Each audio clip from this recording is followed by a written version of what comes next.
Alright folks, how you doing? Welcome back. So yesterday I watched an excellent presentation by Myron Gaines with his guest Corey Hughes all about the Kennedy assassination, but even those guys don't have the full picture of the puzzle. Now when we go back to the book When Scotland Was Jewish, we find that the Kennedys themselves were of Sephardic Jewish extraction, and I would say that that was the reason why John F. Kennedy was allowed to become president. Not because he was Irish, not because he was Roman Catholic, but because of his lineage. And when you go into the David Icke presentation, it goes into all the ways that the Kennedy family were connected behind the scenes to other very powerful families.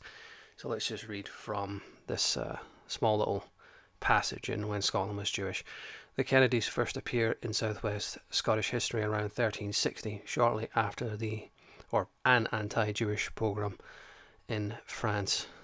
Their lands were named Cassilis, which may be derived from the Sephardic name Castle, and indeed Castle is listed as one of the Kennedy septs. Other Kennedy sept names are Cassilis, Ulrich, Kennedy, and Carrick, because Kennedy's married into the Carrick family. DNA analysis have suggested that the Scottish Kennedys and their American descendants are likely of Sephardic ancestry. Well, the fact that one of them was allowed to become president, definitely, I would suggest, and that their original name may have been Candania from Candy.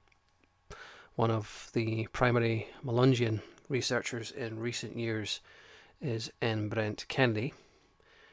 Genealogies of the Kennedy family of Hyansport, Massachusetts, do not go farther back than to Patrick Kennedy, a prosperous farmer of Dunganston, County Wexford, Ireland. He was born about 1785 and whose son emigrated to America. However, there is no reason to rule out a possible French origin for the Massachusetts Kennedys before the family became Irish. Good way to put it there, became Irish, not were Irish. Both Castle and Kennedy appear on a list of refugee Huguenots to Ireland, and the Huguenots also were of Jewish extraction originally. Thanks for watching.